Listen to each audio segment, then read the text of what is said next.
salam dan jawab tangan kita. Assalamualaikum warahmatullahi ta'ala wabarakatuh. Hadirin yang dikasihi sekalian, jangan gaduh. Kerakap di tepi pematang ada di sana. Saya tak cakap panjang sebab saya tak mau lama-lama. Hal yang berkenaan ucapan penting dan berisi tadi. 3 orang pemimpin kita sudah menyampaikan amanat petua, cara, perasaan dan suasana. Pertama, saya berdiri bagi menyampaikan salam anak anda saya yang berhormat Datuk Edin Syih Radi. Kedua, bagi saya untuk menunaikan tanggungjawab sebagai seorang yang menasehati. Saya menasihat bukan cara Perdana Menteri UMNO yang menasehati yang di Pertuan Agong. Saya menasehati supaya kemenangan kita ini adalah kemenangan negara dan negeri. Di depan saya ialah majlis pengisytiharan calon. Petang ini saya ulangi nama-nama calon Parlimen di Negeri Sembilan, beliau-beliau yang duduk dekat sana dan tampak oleh kita. Saudara-saudari, bak kata saudara Nazri tadi, hari dah nak gelap. Jadi sebelum tuan-tuan mengatuk kepala saya, mengatakan tolong berhenti bercakap, saya sendiri nak menghentikan ucapan saya dalam tempoh yang paling singkat. Nombor 3 ialah, dengan penceritaan dan naratif tadi, kita tahu bahawa di persekutuan, kalau tidak Perdana Menteri yang mengumumkan bahawa Parlimen bubar tempoh hari, kita masih dalam keadaan dapat membela rakyat, dapat mencari jalan bagaimana kita mengemukakan strategi untuk memperbaiki kehidupan kita. Tetapi kita mempunyai seorang pemimpin yang bak kata kita di kampung lomah-lomah daun kemumu sebab dia mengikut satu-satu. Siapa yang diikut? Presiden UMNO saja. Malah Presiden Parti Bersatu mengatakan Perdana Menteri kita mengikut sebagai budak pejabat kepada Presiden UMNO sahaja. Ini tidak boleh berlaku, tidak boleh kita biarkan, tidak boleh kita letakkan di atas kemautukan kita dalam perjuangan. A'udzu bi'izzatillahi wa qudratihi wa min syarri ma wa ihadzil. Ini kita kembalikan kepada Allah supaya mencari jalan. Namun ada orang berkata Allah Ta'ala tidak main siasat. Oleh itu kita kena cari jalan sendiri. Bagaimana pada hari bertuah ini kita dapat berjuang bersama-sama. Makan kerupuk bulat-bulat, kalau nak bertopuk kuat-kuat. Nilai kita bercantum tenaga, kita bercantum perasaan, kita bercantum perjuangan, kita bercantum perkhidmatan dengan pas. Nilai, beri harga, beri markah tertinggi, dan beri markah kepada gerakan satu parti yang bukan Islam tetapi mereka bersama kita. Penghargaan kepada Star, Nun di Sabah dan cantuman gabungan parti-parti di Sabah. Idea ini akan menjadi satu perjuangan yang menyubur, yang boleh memberi teladan untuk masa depan kepada parti-parti Melayu yang tidak sedar dan tidak mau bercantum tenaga. Memang saya bersetuju dengan apa yang Tuan Haji Rafi'i sebutkan tadi.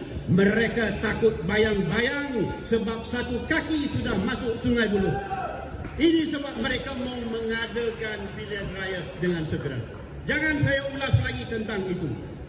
Hargai oleh kita bahawa sekian ramai orang Melayu dalam kampung, mereka tak faham. Mereka hanya menyatakan bila nak bagi, bila nak ambil, berapa nak bagi. Ini UMNO akan lakukan dengan segera. Lakuna ini akan berlaku dan kita akan tercicir. Ingatkan kepada orang kampung kita bahawa harga diri kita bukan sekampit boreh. Harga diri kita bukan setakat RM12 atau RM23. Sekarang dibagikan satu beg bareh, dibubuh di situ Barisan Nasional. Apakah ini bukan rasuah? Apakah ini bukan penyelewengan? Bukankah ini menyalahi undang-undang negara kita? Kepada mereka itu tidak kisah. Mereka tahu mereka mungkin menang katanya, dan ini semua akan menjadi sejarah. Oleh itu, hargai cantuman tenaga ini lebih daripada cantuman yang lain. Katakan kepada orang kampung, ini tak pernah berlaku tempoh hari, hanya sekarang berlaku. Sokong kami, yaitu Perikatan Nasional. Kalau mereka kata bebor dan sokong dan jemain, baiki perasaan mereka. Katakan kepada mereka bahawa perubahan dalam hidup mesti wujud. Wamtazu yauma ayuhal mujrimun, wahai orang-orang yang tidak beriman, berasing kau pada hari ini. Kita bukan Tuhan nak mengatakan begitu. Kita hanya menyatakan orang Melayu mesti ikut waqtasibu bihablillahi jami'an wa la tafarraqu. Tak ada tolak, tak ada banding lain. Mesti ikut itu.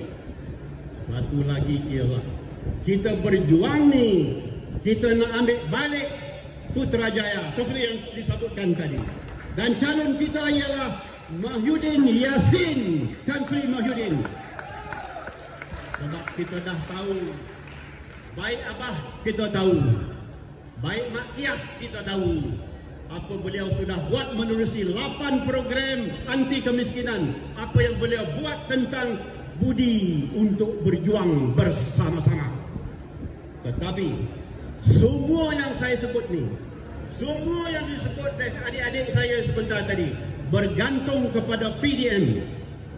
PDM kita mesti kuat, mesti tersusun, mesti lancar, dan kita mesti tahu apa tugas masing-masing. Walaupun kita tak ada duit banyak, kita tidak ada kemampuan yang cukup, PDM mesti tegak, mesti lengkap, dan proses kita untuk meraih simpati dan perjuangan yang ikhlas mesti wujud mulai malam ini. Sebab itulah saya mengatakan tangan saya berucap panjang. Perdana Menteri sudah gagal dalam banyak hal. Beliau sudah gagal dalam janji dengan Tan Sri Muhyiddin Yassin. Beliau sudah mengetepikan akaban perjuangan dan persahabatan. Beliau sudah menggagalkan bajet yang bernilai 372 bilion ringgit. Beliau sudah menggagalkan jawatan kuasa saya yang bernama Transformasi Parlimen Malaysia. Kalau hari itu kita tidak digagalkan menerusi pemansuhan parlimen, transformasi parlimen sudah menjadi undang-undang pada saat ini, bermakna parlimen akan tersisih daripada kuku besi eksekutif, akan tersisih daripada badan-badan yang lain, bebas untuk menyuarakan dan bebas untuk membuat dasar undang-undang, regulation dan perlembagaan yang terbaik. Oleh itu, kita cita-citakan kembali ganti Perdana Menteri itu supaya dapat kita hidupkan semula bajet yang benar-benar tinggi dan bernilai, dapat memberi pengisian kepada rakyat, dan transformasi parlimen itu berjalan seperti yang telah diputuskan oleh kita kira-kira 1 tahun 2 bulan dahulu.